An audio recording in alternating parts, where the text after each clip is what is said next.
Hey there, welcome back to High Infidelity, the best channel for cheating stories. Like and subscribe to channel for more spicy stories. Now, let's get into today's story video. My ex lied to me about being divorced, so I ruined his reputation, marriage, and job in one blow. Okay, this is going to be a lengthy tale, so please bear with me. When I was 24, I met a lovely, highly brilliant, and much older guy. For the sake of the tale, we'll refer to him as Jake. Dana is his sister, and I'm Gina. Now, back to the narrative. Jake was 42, recently divorced, or so he informed me, and had a child he only saw on weekends. We met online on a poetry website where we both used to write. He was distant and gruff in his remarks, and he wasn't very popular on the internet, since he usually came off as an arrogant jerk, but I admired his poetry despite of his attitude, and that's how it started. I remarked on one, and he immediately responded with a private message admiring my writing and asking if we might work together on a duet. I'd previously done it 1,000 times with a few acquaintances and respected members of the site, so I said yes. So to cut a long tale short, we met on Hotmail Messenger. This was almost 11 years ago, kids, so no WhatsApp, but we did speak on Facebook as well. This will be important later. To cut a long tale short, we hit it off right away. Underneath all his arrogance, he was witty, attractive, and really nice, and his dark sense of comedy appealed to me. We spent months putting in all-nighters, simply discussing and writing. Not to brag, but I was quite famous on the site since I won a few awards, so he got popular as a result. People began to read and remark on Jake's poetry, and he clearly had a big head about it, but I digress. Our connection became more serious once he said he was in love with me, and I was thrilled.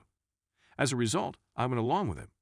We discussed my recent separation, and he told me that he would never lie to me since, of course, he uses that phrase, which of his former wife had cheated on him, and he was heartbroken until he met me. I was taken aback by how awful her ex was, but I told him that I was all in. That is exactly what I intended. One crucial aspect of our tumultuous affair was that he was in South America. He's from there, and I was still in Italy, in my hometown. So after almost 2 years of making excuses for how busy he was at work, I decided to pay him a surprise visit. When I purchased my ticket, it seemed like a dream. He picked me up, kissed and hugged me, and drove me to his beach home, which would have been my first red flag, but I was dumb, young, and in love. Saying that doing touristic things on a beach port would be a lot simpler and more pleasant for me than staying in his suburban residence without a vehicle. Considering I told him on such short notice that he didn't have the time or resources to take time off, which was a transparent lie because he was one of the company's partners, but I believed it and went on my own practically the whole week that I was there. He just spent one night with me, and the rest of the week he simply picked me up from wherever I happened to be, and we hung out for a few hours, and then he dropped me off at the home. Come on up, pull your head out of your and realize what a load of BS that is. I know what most of you are thinking, and trust me, now that I'm writing this, I realize what I was. But things get better. He brought me to supper the day before I had to return to Italy, with his 6-year-old son and sister. I was overjoyed to meet his family and kid, but I was taken aback when he introduced me as his friend from Italy stopping by town for tourists. Her sister was lovely, though a little uncomfortable, and his kid was gorgeous. We ate, spoke, and then left. He came to get me up early in the morning and dropped me off at the airport. Now that you've heard the whole narrative, I'll get to the good stuff. 2 days later, still jet-tired, I received an intriguing email. Dana, his sister. Her email was brief and straightforward. Dear Gina, I know you may have thought I was strange and even a little unpleasant when we met, but it was only because Jay misled me into joining the meal with his child. He never stated that you two were dating, but when confronted, he confessed and begged Jake not to tell anybody or his marriage would be destroyed. But you're such a nice and innocent young lady that you don't deserve his betrayal. Jake is still married and has never left their housing. Don't just take my word for it. Dana also emailed me screenshots of his real Facebook page, which was a pleasant surprise. The ideal little family. I thanked her and then turned off my computer. I was heartbroken. I was really contemplating relocating there since I believed Jake was the love of my life. I cried all night and drank wine till I had the worst migraine ever. The sorrow, on the other hand, lasted around 12 hours. At 4 a.m., I awoke, showered, brewed a cup of fresh coffee, and began plotting my retaliation. Yes, I was wounded, but I was also enraged because he not only misled me, but also pulled his sister and his innocent kid into his deception. I was on the other side of the globe and didn't have the funds to hire someone to kick his buttocks or egg his vehicle. But, as my Sicilian father used to tell me, if someone strikes you, don't turn the other cheek, sever their hand. That's exactly what I did. Revenge, revenge, revenge, revenge, revenge, revenge. I went down to my desk, turned on the computer, and logged into his Hotmail account.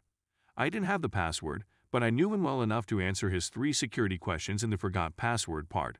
1, 2, 3 bum baby, I'm in, and holy sh*t. This conceited bit of human garbage was not just dating me. However, the other 2 females. I soon entered into his Facebook account as well since he had everything linked, the naivety. So I quickly changed all his passwords to I quote Tema and found that his personal email was also linked to his work account. I spent 2 hours going through his emails. This idiot never erased anything, so he had more than 5,000 emails. Until I came upon something quite intriguing. The females he was also seeing and their very steamy email conversations. Dick images are featured. So what exactly did I do? You guessed correctly. I sent a long and graphic email to Jake's wife, complete with photos and conversation logs, posting as him obviously, begging forgiveness, and announcing how much of a jerk I was sending this email to the girls as evidence of my commitment to change and transparency. But I only did because I was a secret queer who believed being a player would help me forget how much I actually liked males. That I was tired of faking and hoped she could move on and even become friends. However, not just to them, I just copied his full contact list, including the CEO and partners of the company he worked, his parents, and D of course. This email was flawless. All of the photographs and conversations he's ever exchanged with other ladies, including mine. As a precaution, I duplicated myself on the list and moved on to part 2 of my plan. I altered everything on his Facebook and said that I was so glad that people now understood who I was. His new wall picture was a pride flag, and his profile picture was a photoshopped image of 2 males kissing. I made 5 new profiles on websites with all of his information, including his phone number, and began chatting with a lot of people until this man gave me a message, or better yet, he sent Jake a message. Tony was his old uni buddy who had been secretly longing for him for years, and despite feeling awful about it afterwards, I arranged up a date with him. Part 3 of my strategy. A week after the tremendous internet outrage with his family and friends furiously calling him all kinds of things and being dismissed because his superiors didn't want the negative news. So Jake, in an attempt to make peace with his family and friends, throws a barbecue for his birthday. But I would have paid a year's salary just to see his face and the expressions on his friends' faces when, in the thick of their celebration, Tony emerged with a bottle of champagne and a bag full of lubrication and to celebrate discreetly as I requested. There was apparently a big brawl, and everyone left Jake bewildered and upset. Because some maniac tried to destroy his life, he cried. I blocked him and forgot about him until 6 months ago, when he messaged me on Instagram, wondering why I had vanished and why I hadn't supported him when he was at his lowest. And the joy I had when I just replied, sorry Jake, but I believe everything you received was karma for all the lies and wasted time you fed me. Best wishes. Oh, and by the way, IT was always me. I immediately banned him and closed my account. Jake attempted to contact a few common acquaintances in an attempt to get my phone number, but they all ignored him. They also received the notorious email. So sure, I got my vengeance. And it was worth every single hour. I understand, I'm so petty. Edit 1. For those who believe that making him look was a mistake on my part, let me assure you that it was only due to his macho attitude and homophobic disposition. And since, unfortunately, there is nothing worse for most Latin guys than individuals, I am completely committed to the LGBTQ+ community and love and support them wholeheartedly. Edit 2. Wow, let me explain a few things so everyone in the back can put down their pitchforks. Tony was never revealed to me. He had been living outside the closet since he was 12 years old, and he was never beaten, mistreated, or in danger at that barbecue. Jake's family and friends blew out at him, resulting in the blowout and brawl. Tony escaped securely as soon as he realized what was going on. 11 years later, he is happily married, has a lovely kid, and lives in Europe. I won't reveal which nation, but know that he's happy and that we're still Facebook friends. I apologize to him a few weeks after the barbecue, and despite his pain, he forgave me and even smiled at everything I showed him. Edit 3 and final. I admit that what I did wasn't any better than what he did to me. I was self-centered, irresponsible, and dumb, and I felt awful about it. And when all that blew out, I went out to Tony and apologized for bringing him along on my petty retribution. He was outraged, but after hearing my side of the story, he was relieved. He merely wishes I had been more forthright with him. We didn't end up as BFF, but he's still my Facebook buddy and constantly sends me updates on his life. And just to be clear on a couple points. 1, because I'm half Italian and half Latina. I'm proficient in both Spanish and Italian. 2, we met on a poetry website in Spanish.